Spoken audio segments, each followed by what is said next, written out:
Hello, good morning, good afternoon, good evening, wherever you happen to be joining us from. This is Jim McKees, and welcome to today's webinar. It's about 36 minutes long, and then we'll have live Q&A. We have Mary Kelly on the line with us. With that, we'll go ahead and get started. Hello, and welcome to the How to Develop User Interfaces with Easier Maintenance for C++ Developers webinar. For quality purposes, your mics have been muted and only the presenter will be able to speak. If you have any questions during this webinar, please post them in the Q&A panel that is typically on the right of your screen for GoToWebinar.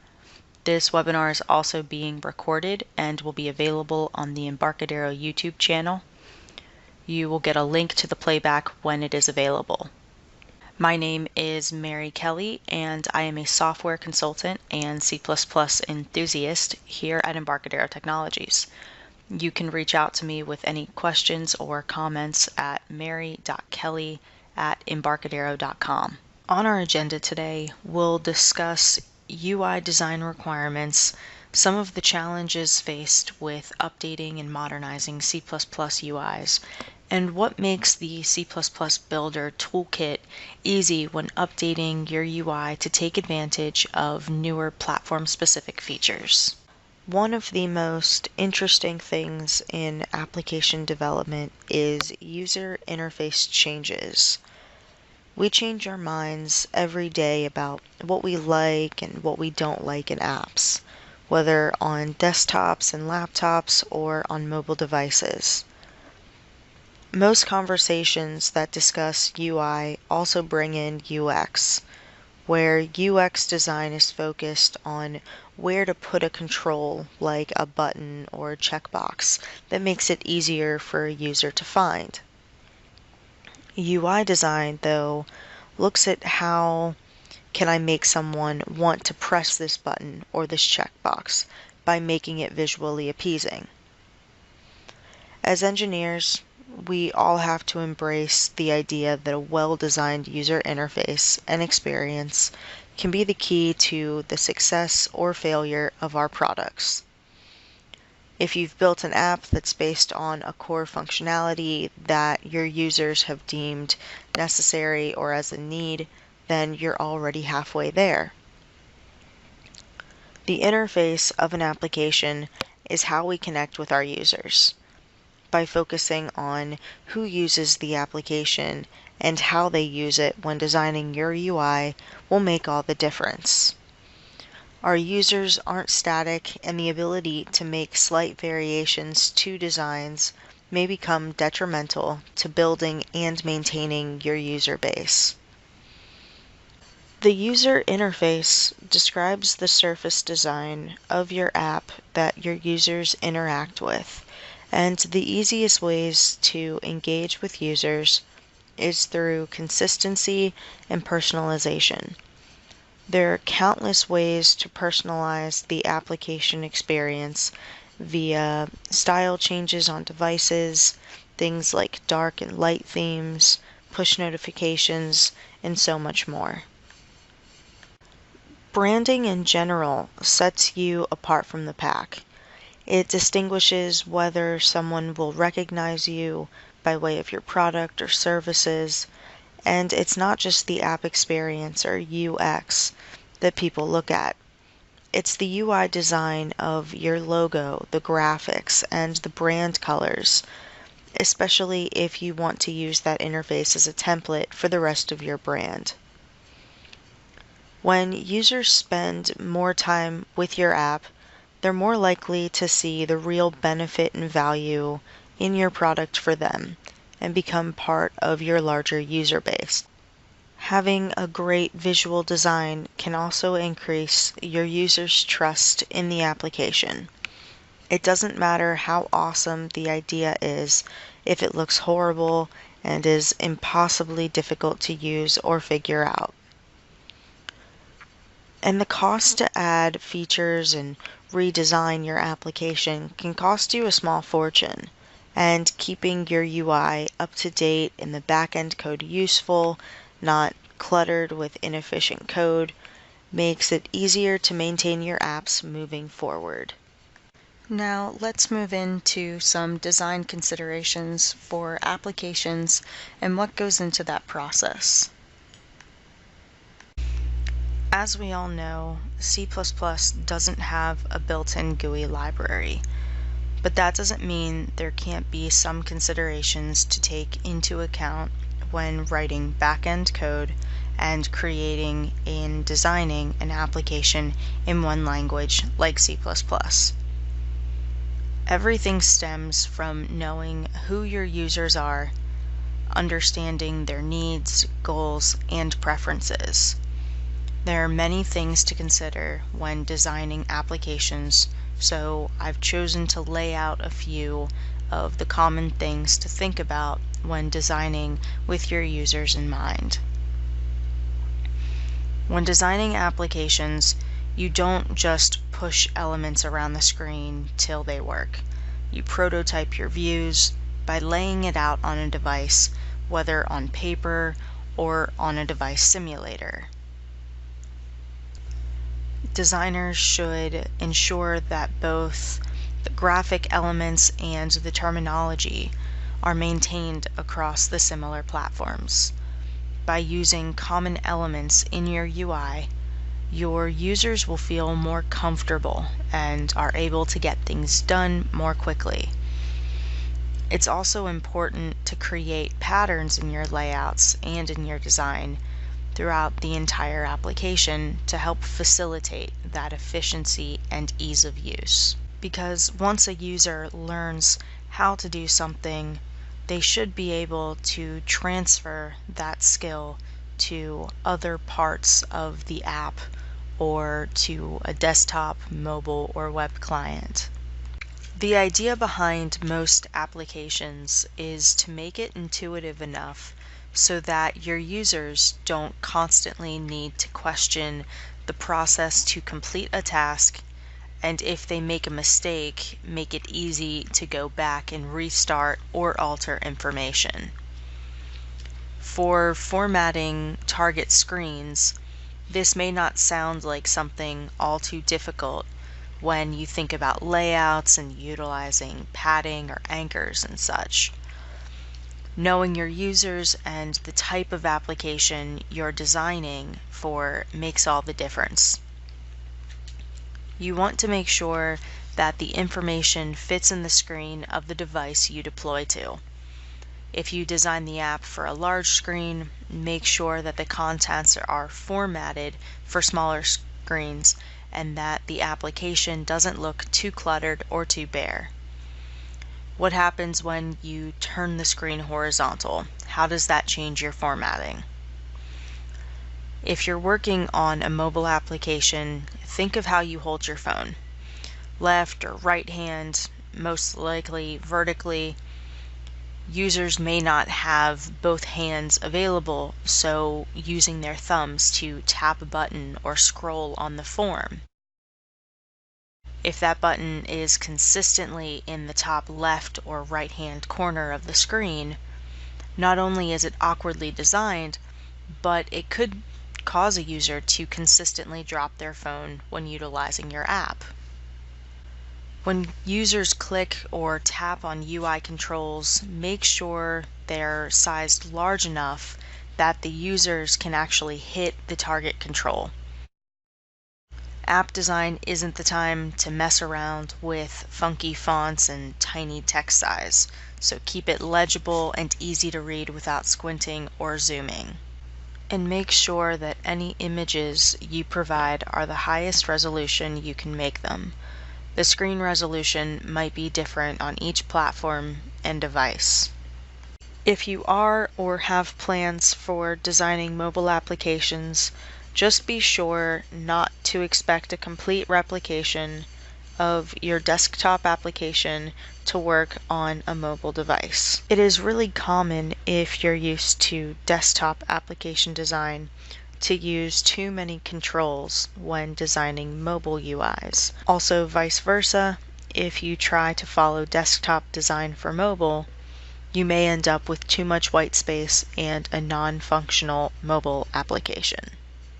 Now we will take a look at some of the challenges that we face with building and updating C++ applications. Writing a reusable C++ cross-platform UI application that is decently polished can be an extremely daunting task. If you have tried this before, you already know what I'm talking about. As a standardized language, C++ has a number of powerful open source compilers and several proprietary that are used for the smallest of embedded systems all the way to the largest of computers or supercomputers. There are platform-specific APIs, toolkits, and even extensions that allow C++ to be written in a more portable way, but it is still really difficult. Some might use an IDE like CodeBlocks, CLion, or Visual C++, coupled with Ninja or something that gets you a Qt Creator integration or WX widgets, maybe even the GIMP projects for C++, GTKMM, something like that. But overall, I'm using several moving parts to get a cross-platform application going. Also mentioning that each element, each IDE, has its own quirks, so the experience in CLion is not going to be the same as Visual C++. The code may still be C++, but you have to deal with different shortcuts and different ways of doing a lot of the same things. The compilers you use are also going to be a bit different. You might use MSVC, GCC, or Clang, and then all the runtimes for each of those. One of the biggest problems with cross-platform development in C++ is the user interface. On most occasions, you'll have to rewrite the UI on each platform. You might even throw in the towel and just rewrite the entire UI in some other language that boasts cross-platform. So not even a true full-stack C++ application, and not native. Maybe interop with C# and Xamarin and some multi-step process to use C++ native libraries on multiple platforms. If you continue with a C++ GUI library, you could use the cross-platform Qt or WX widgets, Cinder, or another library. The downside, though, is that you're not getting the platform-specific standardized look and feel or behaviors on each target platform. So the application may use some native controls, but in my opinion, something is just slightly off. The design may be there, but you'll be missing out on the quality of experience that users expect when using apps on specific platforms. And of course, last but not least, time and effort required to build and design a C++ application UI. If you're switching between IDEs, using a lot of pieces to get cross-platform applications, then you are definitely losing in productivity and the effort in building or designing a UI app in C++ that may be spent debugging platforms or taking away from other projects. Which brings us to C++ Builder. Windows-only or cross-platform toolkits can help you prevent platform-specific oddities and variations that you could easily overlook when dealing with a multitude of platforms. And user interface design is what C++ Builder does best.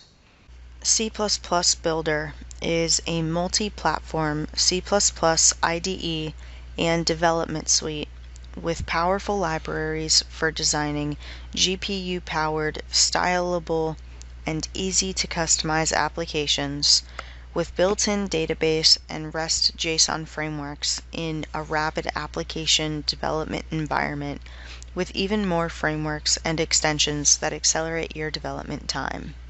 C++Builder also has Clang-based compilers, so you know it's modern with a solid foundation.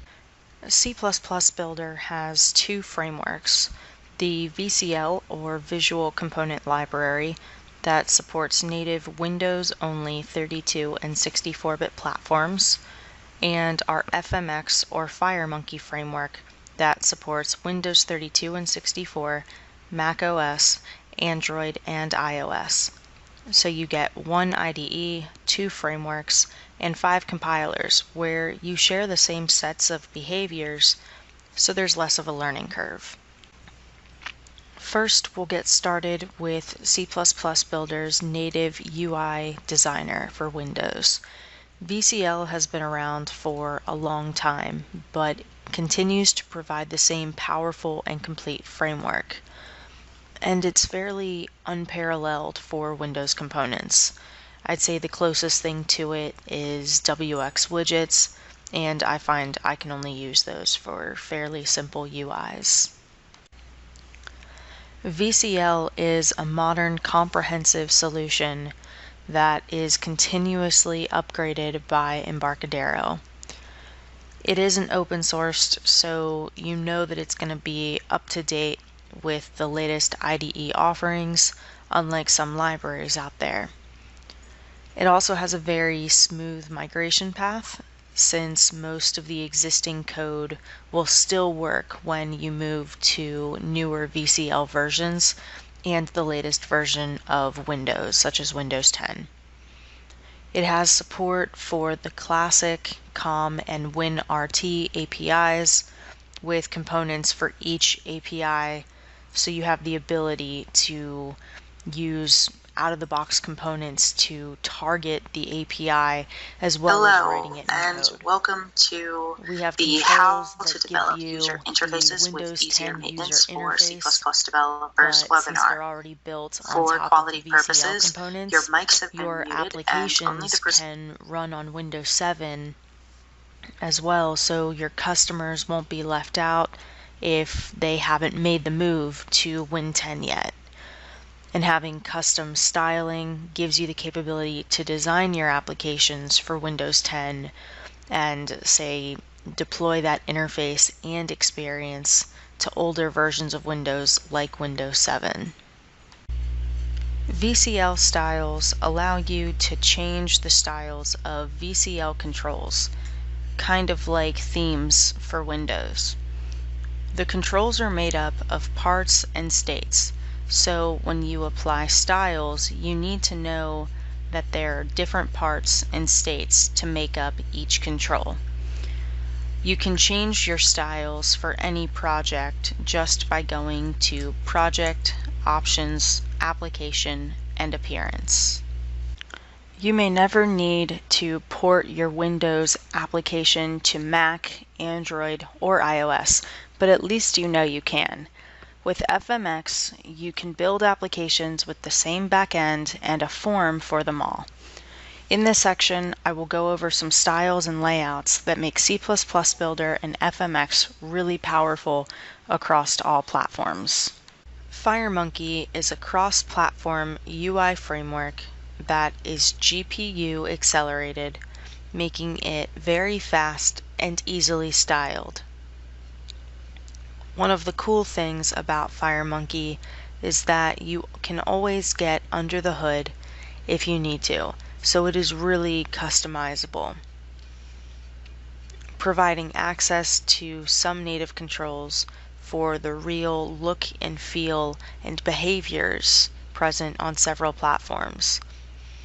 And again, it allows you to work from one IDE where you design your master UI form once, then make changes per platform. So it isn't a total rewrite or redesign. Then build and change layouts and other behaviors quickly.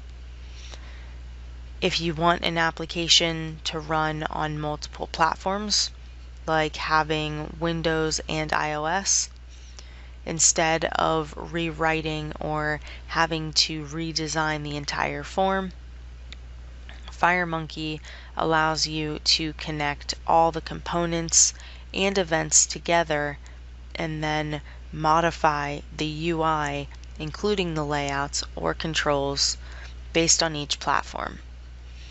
With FMX, you don't have to learn or relearn multiple platform-specific libraries because you're already using the same back-end code on each platform, and the visual components already have properties and events that you can customize for your applications. This means you don't have to figure out bugs that happen only on iOS or only on Android or on a specific device. The behaviors will be consistent, and this will also help cut down your debugging time. It includes a full suite of drag and drop user interface controls.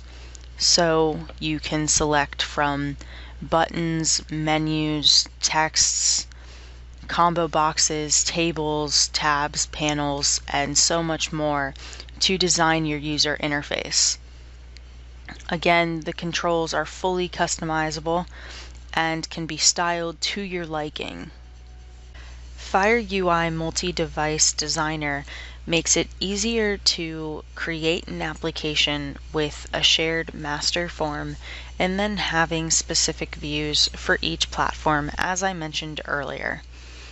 This is the feature that lets you lay out your application and then customize it to your liking for different devices and form factors. You can use the FireUI app preview to then see what your application would look like on the devices from the IDE. FireMonkey styles enable you to fully control the look and feel of user interfaces without programming or becoming an expert in some esoteric markup language. Styles can be created or modified by developers or designers, which makes updating the wireframes a bit easier. Choose from a library of existing styles, create custom user interfaces for your applications, or if you're after a more traditional native OS look, FireMonkey gives you the option to stick with Windows 7, Windows 10, OS X, iOS, and Android UIs. I've mentioned a little about styles in CBuilder, and now moving on to FMX layouts, which is really cool in my opinion. It's what makes FireUI and FireMonkey really powerful. You can combine layout controls and set anchors, alignments, padding, and margins, making it easier for your master form to look and work great on all your platforms, even when dealing with different screen sizes on mobile devices.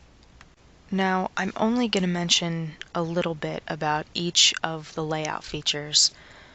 So for anchors, they allow you to position a control relative to one or a few edges of the parent. Now the default is set to the top left, so the idea is that as you resize your form or move it to a different device, the control stays relative to the size of the form. So this can be done with up to an anchor on each side and determines how the control actually readjusts when the form is expanded and resized. Spacing or margins and padding are a great way to make sure that the controls you're using aren't distorted or warped or make it impractical to, for instance, tap a button. An example would be having space set between two buttons. One says agree, the other says cancel. I personally find myself clicking cancel way too often to count, but setting the spacing and padding on the controls ensures that your users consistently have the right amount of space to prevent error. And alignment aligns your control within the parent, setting the anchor, the size, and the position. So alignment has a lot more control for FireMonkey as it is cross-platform, and will allow you to fully set up your master form. It has a great deal of properties that you can choose from. Along the edges, you can anchor a control from the top, the bottom, the left, or the right. You can fill the parent but preserve aspect ratios, such as with images. Or you can have the control on just one side. You can resize it on one axis, or even fill the client, or just center and scale that control. So as you resize your application to fit a 3.5-inch screen, a 5-inch screen, or a 7 or 10-inch tablet, you know that the controls will fit to your design specs. For third-party integration, there are several components out there, whether open source or commercial, that can provide you with some exceptional visual and non-visual controls for building a great UI. Gedit is a package manager that allows you to browse, download, and install packages directly into the C++ Builder IDE. You'll find sections for libraries, components, Internet of Things, demo and sample applications that we ship with the product, as well as styles for both VCL and FMX. Next, we'll head into the IDE, where I will briefly show you the Gedit package manager and how to install and use both the VCL and FMX styles, along with a quick demo of using FireUI. And now I'll go ahead and show you the FireUI multi-device designer. So it works across all your cross-platform applications. But FireUI is basically a way for you to create user interfaces across multiple devices by using a master form to share the interface code, then using inherited views, giving you the ability to customize for the target platforms and devices. We have this style drop-down menu that lets us choose our design time style of choice so that you can see or preview what the application looks like at runtime. The master view that we see here is where you would do most of your designing, as it's a shared form. Then you can tweak the designs for the appropriate target platforms or specific devices at the view level. So if you plan to design for an Android device or have something specific that you only need to change on that platform, then you would just create the single platform specific view that you need for that type of device. Now, the great thing about using FireUI for UX design is that it allows you to provide that consistency across your devices with platform-specific behaviors for each of the styles for your customers. So now I have open the Gedit package manager, and the Gedit package manager can be opened two ways, either up at Tools in the Gedit package manager or from the Welcome page under the Expand and Extend section. So right now I want to take a look at styles, and while those pull up, as you can see, Gedit contains a large variety of libraries and components. So you have a search bar up at the top where if you know the name of a component or library, You can type that in and it'll shorten out those results for you. But in this case, I'm looking for styles under the styles category. So to install a style into the IDE, it's a fairly simple process. If I look at dark copper, I can just click and choose install, and the Get It installer will pop up. I can agree to all, and it extracts and makes copies to my styles directory in the Explorer. So I'll click close on this. And if I go to my Explorer for styles, and I now have a full listing of all the styles that are installed currently on my machine. So if I was looking for the copper dark, I could click on Android and I'd see copper dark in the style sheet relating to Android specifically for that. Now, to use one of these style sheets, whether for VCL or for FMX, I just need to add my application style sheet directly to the application. Now for VCL, you can go to Project, Options, and under Application for Appearance, you'll get a list of the custom styles that you can include.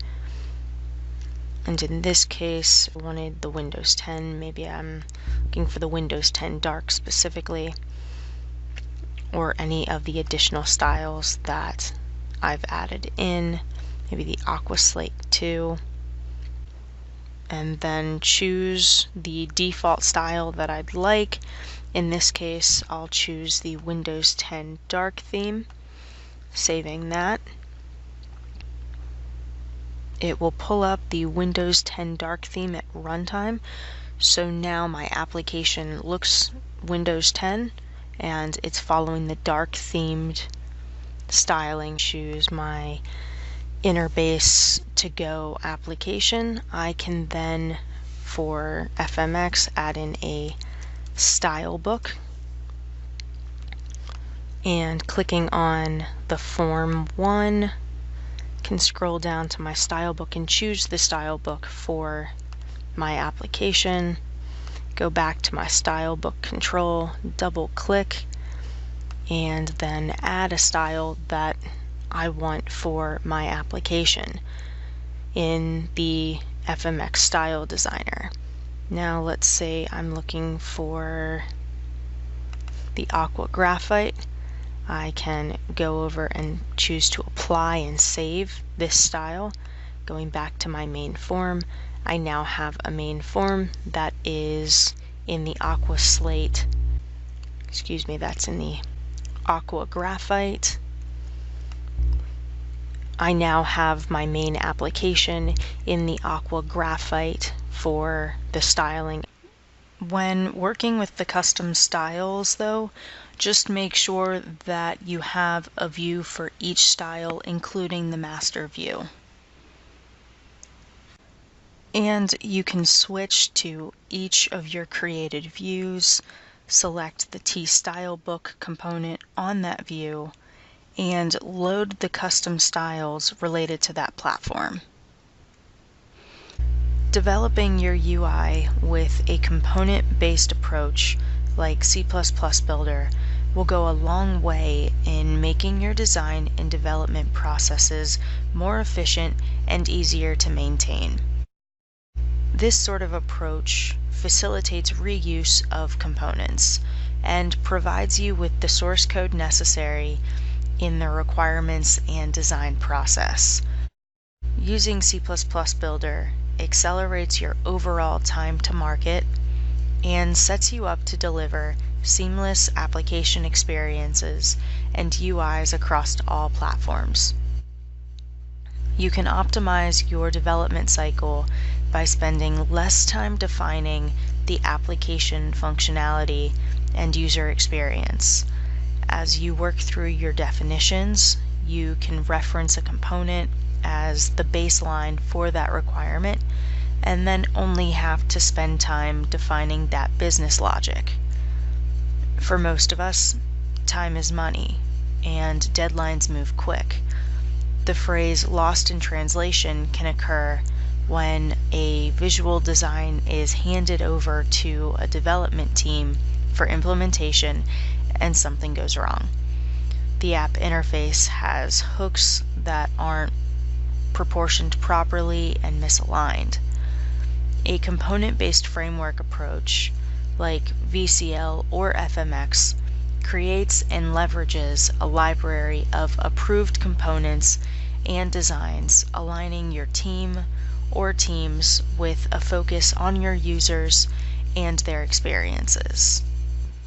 No universal solution is best for all applications, but for GUI-based applications, C++ Builder delivers a rapid, easy-to-develop, and easily customizable application framework for your development needs, whether for Mac or Windows, Android or iOS. Okay, so we're time for Q&A. Mary Kelly, are you still there? I am indeed. Okay, so there are a couple of questions about audio, but it seemed to be working.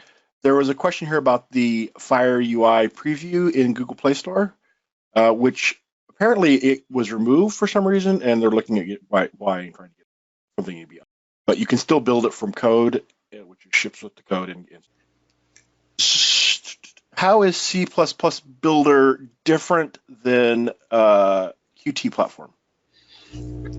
So it kind of depends. I mean, it depends really more so on the applications that you're building.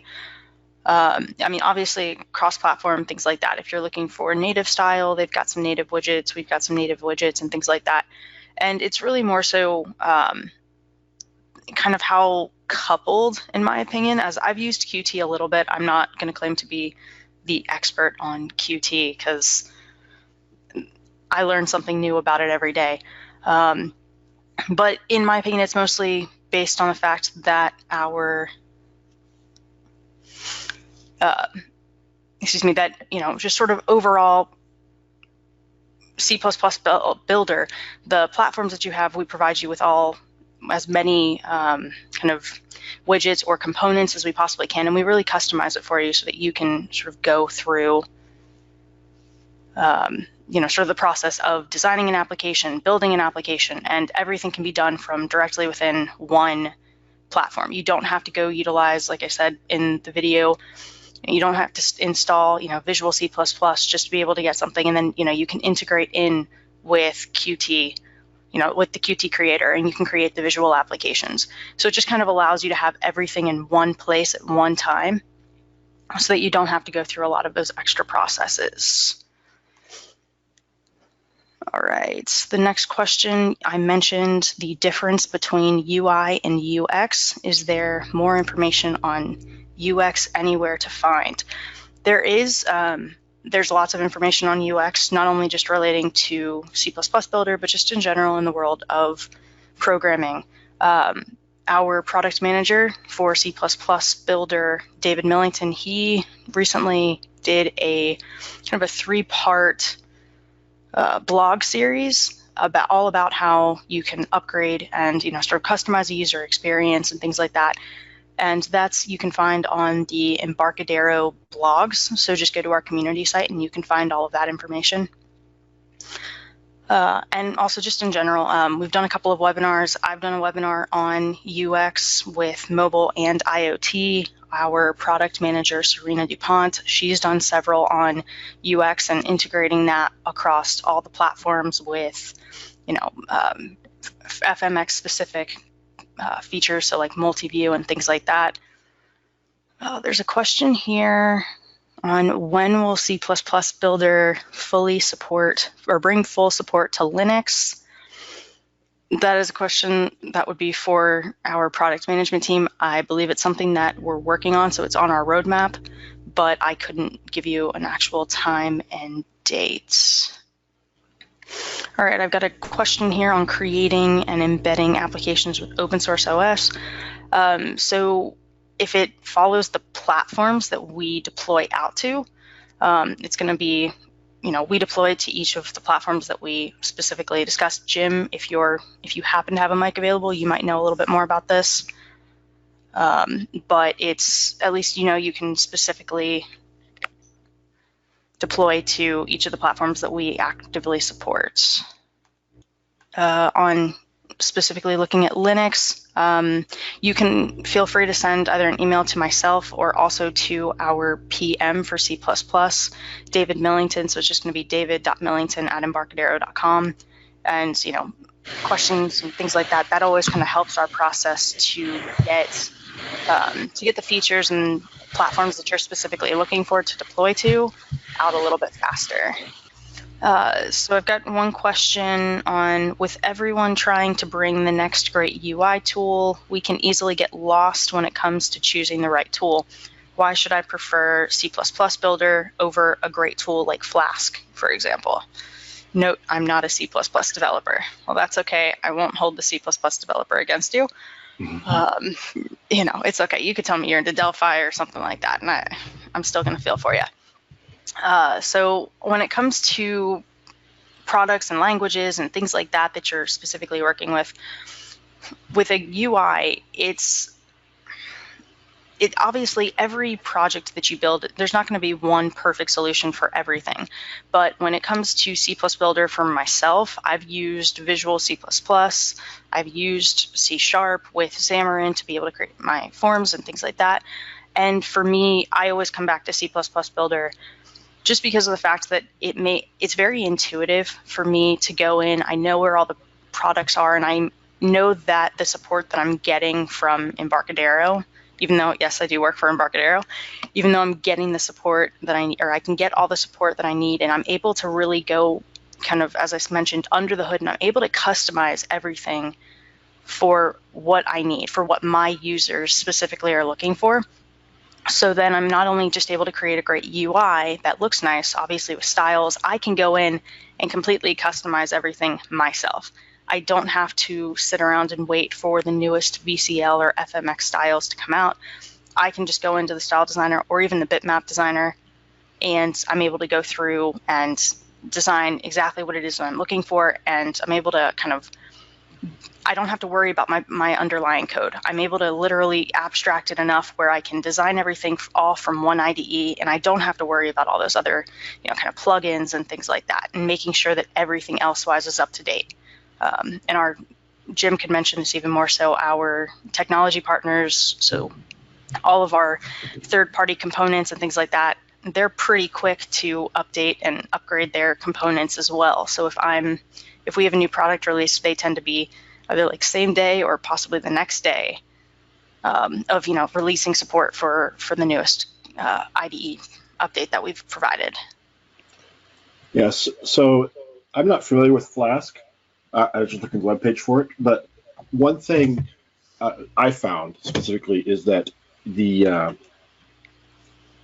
one thing I like about, and Mary kind of alluded to this about FireMonkey, whether it be Delphi, or actually FireMonkey or VCL, whether it be Delphi or CPuilder, is it makes like the common tasks really easy. But if you do need to reach down and grab a platform API, you can certainly do that. So I found that some of the frameworks out there are optimized around like the high level stuff, right? And they have like a really simple low code solution, which is great if that's what you need.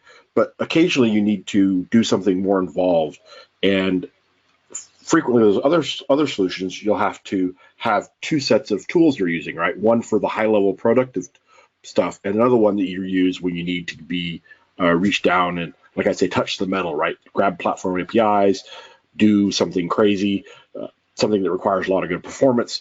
And so you end up mixing tools with other solutions, where with CPuilder, you can really easily do all of that in one IDE, in one project.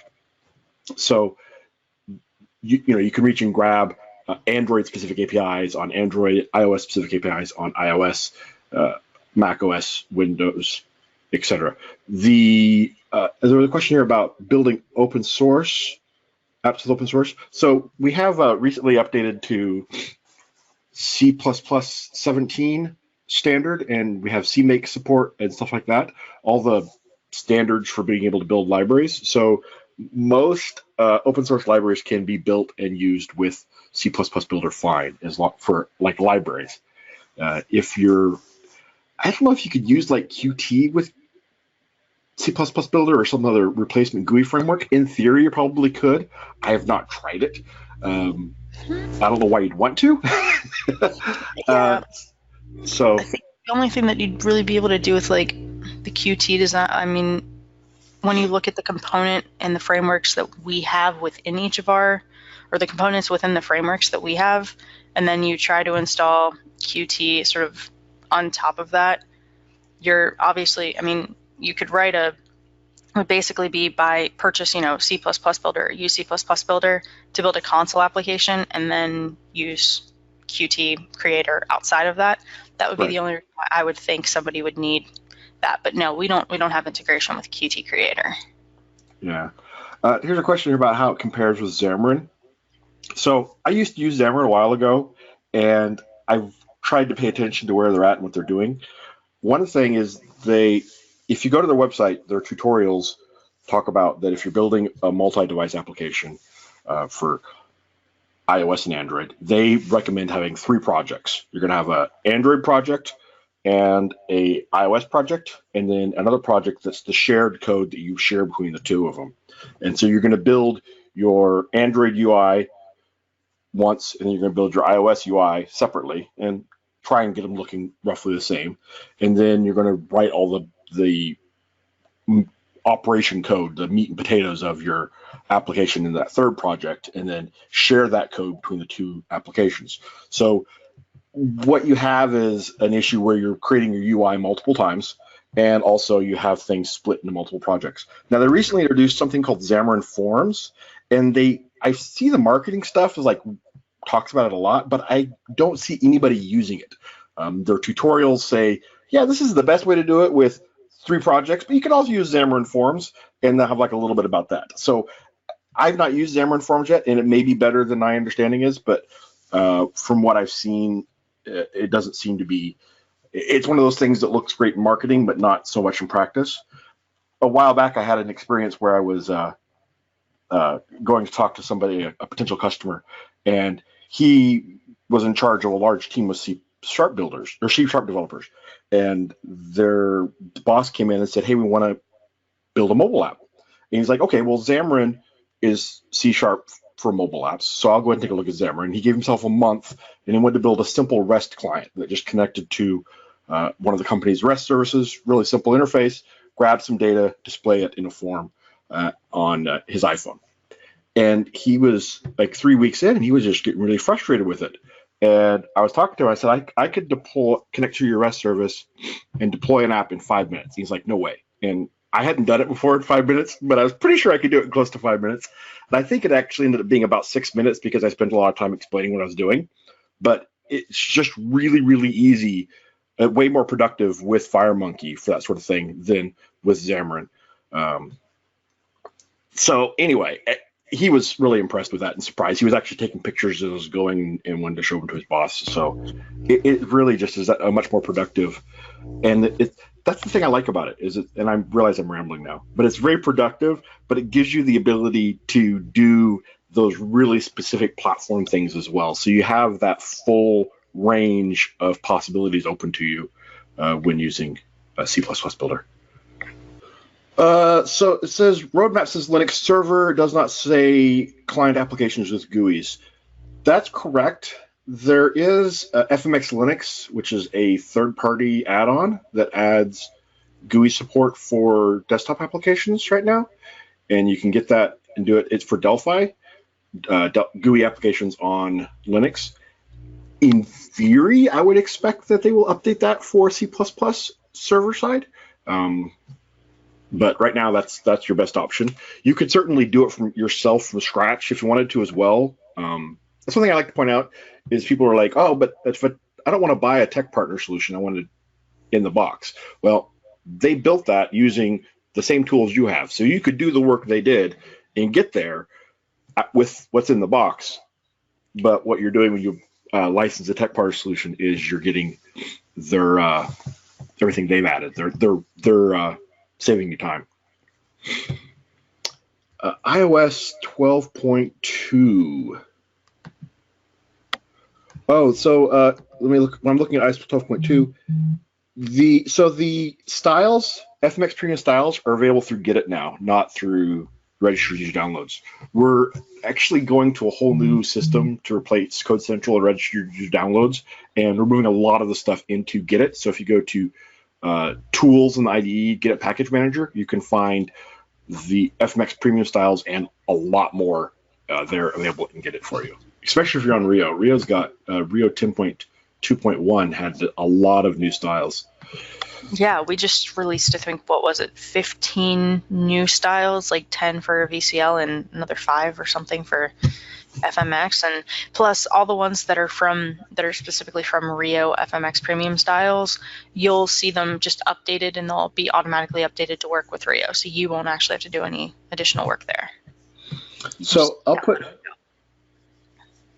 a link here. Sorry, I mean to cut you off there. Oh no, it's cool.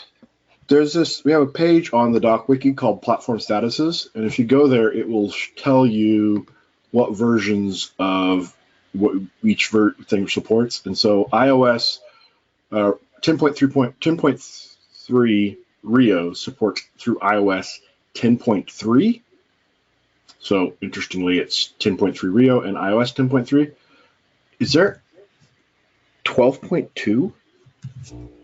iOS 12.2? I've not heard of.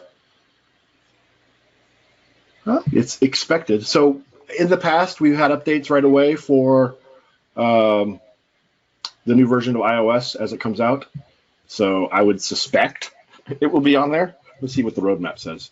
I don't know if the roadmap specifically addresses that yet because there's no release date. I know in the past we've been like a day or two behind. When a new version of iOS comes out, we usually have updates support it within a couple days. It's one of those tricky things. Apple does not allow you to talk about being on the beta or support for things that are on the beta. So even if we were on the beta, which people can join the beta, we couldn't say we were on the beta. And even if we'd already tested on the beta, we couldn't say we tested on the beta. And even if we had a release planned, we couldn't say we had a release plan because Apple won't let us because of the NDA. So, yeah, I don't see anything specific on the roadmap around that. But like I said, in the past, we've been like a couple days behind maybe support. And then like Mary Kelly said that you can certainly update your application yourself to reach that as well. So I'll put the roadmap link in here in the chat window as well. Yeah, and just to say, Jim, I think, as soon as we release our next update, minor or major release, I'm betting you anything Apple's going to release 10.2 or 12.2 because that seems to be what they do. Miguel says it was just released. Was it? Oh, that's a good link to keep, actually. Jim, this will probably be your favorite question. What about a time frame for Raspberry Pi deployments? Okay. Yes, I love Raspberry Pi, and I was just playing with Raspberry Pi actually all day yesterday and today. There's three direct ways you can target Raspberry Pi right now. You can install, Google has their Android Things platform, which I've used that really well. We've used that with a lot of great success. They recently announced that they're not going to license that for commercial deployments. So with the Android Things, you install the second. I switched to a new computer, but I can still hear the old myself from the old computer, and the echo bothers me, so I had to mute it. Okay, so if you install Android Things, then it installs Android and on the Raspberry Pi, and you can deploy to it just like you would any other Android device. Works beautifully.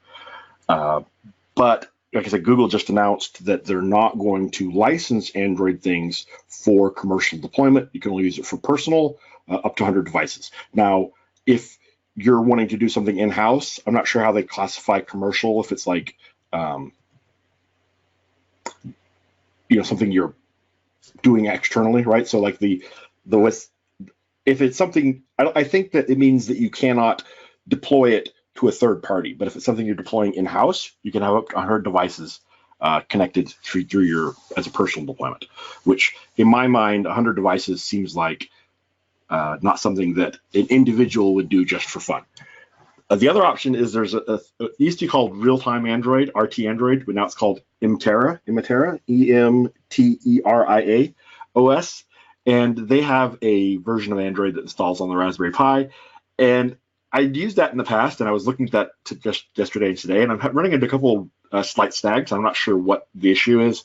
I'm trying to figure out what that is or how to resolve those. But with that, you can you should also be able to, and it's available for commercial deployments. It's a $99 commercial license or $20 personal license, but they do have a free trial, which is what I'm using now. They don't have a lot of documentation, unfortunately, or at least I couldn't find it. So I've created a lot of documentation around it. But like I said, I've ran into a couple snags, which I'm trying to resolve right now. I was just talking to Craig about that during the webinar, and he suggested a couple things, which I haven't tried yet. So that's the option. And then there's another website called Geek Till It Hurts, HURTZ, HERTZ. I can't remember how it's spelled. And they're like, hey, here's how you can build from scratch and create a version of Android from the OS open source branch and deploy to Raspberry Pi. And I've done that as well.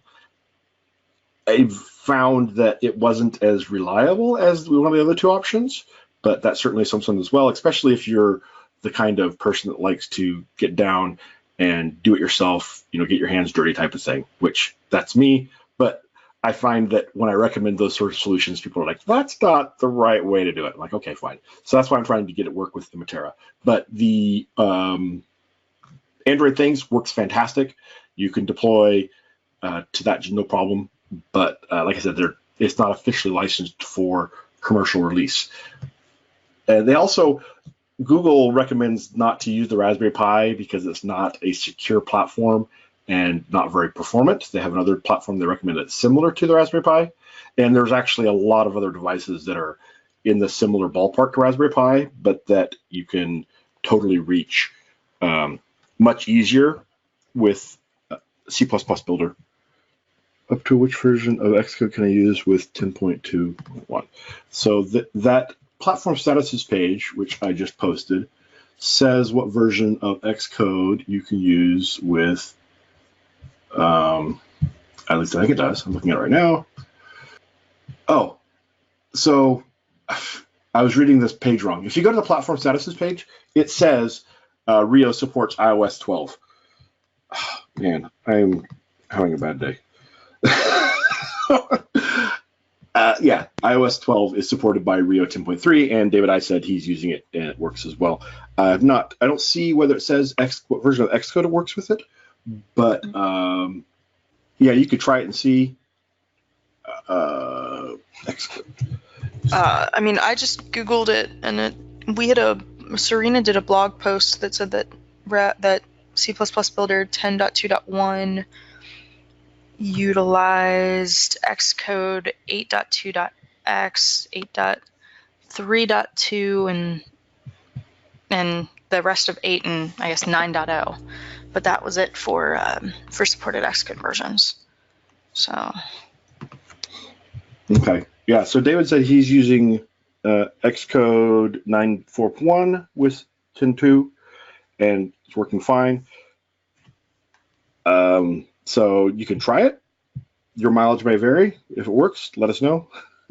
There may be somebody else that's looking at that. Usually I try and be up on top of that much better, but I've been very focused on Raspberry Pi and Android lately. Unfortunately, well, in Windows, and there's so many platforms in so little time. Completely agree with you there. I'm still figuring out iOS and Mac. They still constantly are thorns in the side, right? Yes, it feels like those are more complicated than they need to be, but that's probably just a me thing. Okay, so if you're not, a few people are asking about the styles. Definitely check out Get It Package Manager. I'll put a link in there for that. Get It there's a lot of great content in the Get Package Manager, and we're always working to improve it. So, and it makes it really, really easy to get to a lot of free or a lot of free packages. Like, there's also trials in there as well. But working to improve it. I'm actually working on a number of new updates going in there here in the near future as well. So, can definitely look forward to that. Mm-hmm. Yeah, and specifically for C++ Builder, we have a lot of libraries as well that we've added in. So, for instance, like the Eigen library that you could utilize for math and things like that. We have a lot of more so C++ specific. So in the kind of, you'll be able to see on the tile that it'll actually say, there will be a C and an X in a little red circle, and those ones will be, kind of specifically more so for C++ Builder, and it makes it a little bit easier too to just get them added directly into the IDE, because you don't have to worry about anything, and it's just there for your usage whenever you need it. Okay. Will there be an update to the in-app purchase component to support subscriptions and not only single products? I thought that was in there. If it's not, it's definitely something that we can pass along to the PM team to see if they can kind of maybe add that to the list or something. Yeah, if there's a feature that you like, hey, this isn't supported, I'd like to see this, and this is why.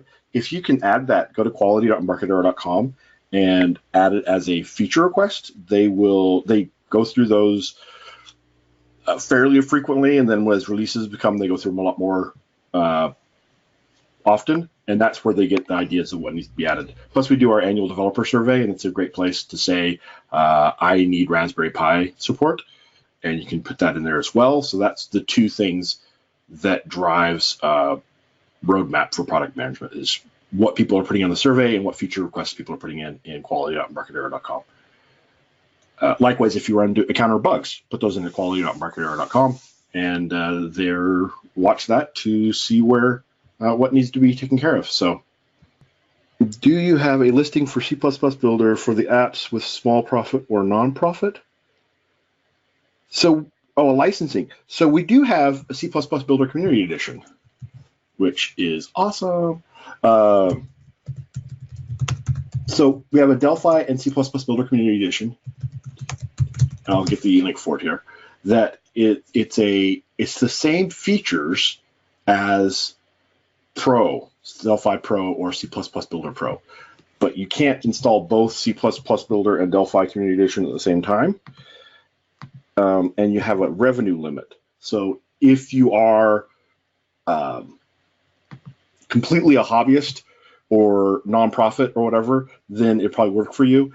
Where it gets sticky is if you are a consultant, let's say, and you are over the $5,000 revenue limit in other consulting business you're doing, but then you add C++ Builder for one small project, the revenue limit is for your business as a whole around that, not for your business just related to C++ Builder.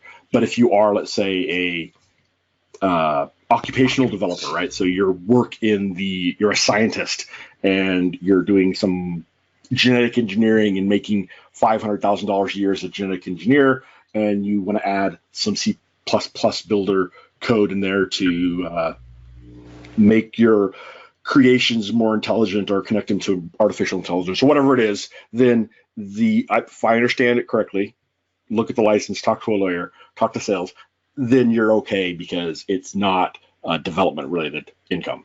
But anyway, C++ Builder Community Edition, very awesome, lots of great features. It does not include the Enterprise Architect functionality, and so if you want to go multi-tier, enterprise features, etc., then you want to upgrade to that. But otherwise, Community Edition is a great option for small profit and low profit. Update will include the FCM.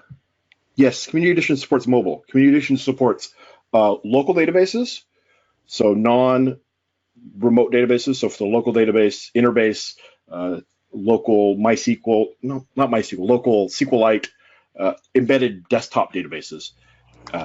It supports mobile, iOS, Android, Windows, macOS. And it doesn't support Linux, and doesn't support remote databases, and doesn't do the other enterprise multi-tier features, and doesn't have the things in Architect. FCM. Do you know what that is a reference to? Is it expected an update will include FCM? I feel like I should know that. FCM, isn't that the Firebase Cloud Manager? Oh, yes. So, yes, that's right. So there are a number of third-party solutions out there. People have open source libraries, for example, that make it easy to use Firebase Cloud Messaging already. But I think there's an update coming around that, but I'm not positive. I don't see a blog post, so it may be still baking somewhere, whether it's a hot fix or an update. Maybe it'll be in 10.3.2 or whatever. But there are open source libraries out there already, and there are also you can build it yourself. So if it's in a library, you can build it yourself. If there's a bug that you're seeing that's over 2 years, add some comments about why it's still an issue and why it's an issue. It's possible that they're unable to reproduce it, or they don't see it as being a bug, or one person's bug's another person's feature. We fixed bugs before that people got upset about because they thought they were features. So if you see bugs that aren't getting fixed, update the bug. If in quality.embarcadero.com, add more information, add use cases, how it's reproducible, and if that still doesn't work, then email product management with the bug number and ask them why they're not fixing, why it's not getting addressed. So without more information, I can't answer specifics about individual bugs, but product management certainly can if you give them the bug number. And really, if it's in, it needs to be in quality.embarcadero.com, or it's not going to get fixed. Most likely, I mean, we do internal testing, but because it's such a vast tool, we can't test everything. So it has to be in quality.embarcadero.com if we haven't discovered it ourselves. And then there has to be a good, you have to campaign for why it's a bug, right? You have to explain why it's a bug, why it should be fixed, so that they're able to fix it. Because if they can't reproduce it, or if it's not clear why it's a bug and why it needs to be fixed, then it won't get fixed. And anyway, thanks everybody for joining us. Thank you, Mary Kelly, for putting this webinar together with lots of good information in there. And we will be emailing out a replay link later on. So if you need to go back and watch something, you can totally do that. Okay, great. Thank you, everybody. Talk to you later. Take care. Thank you. Bye.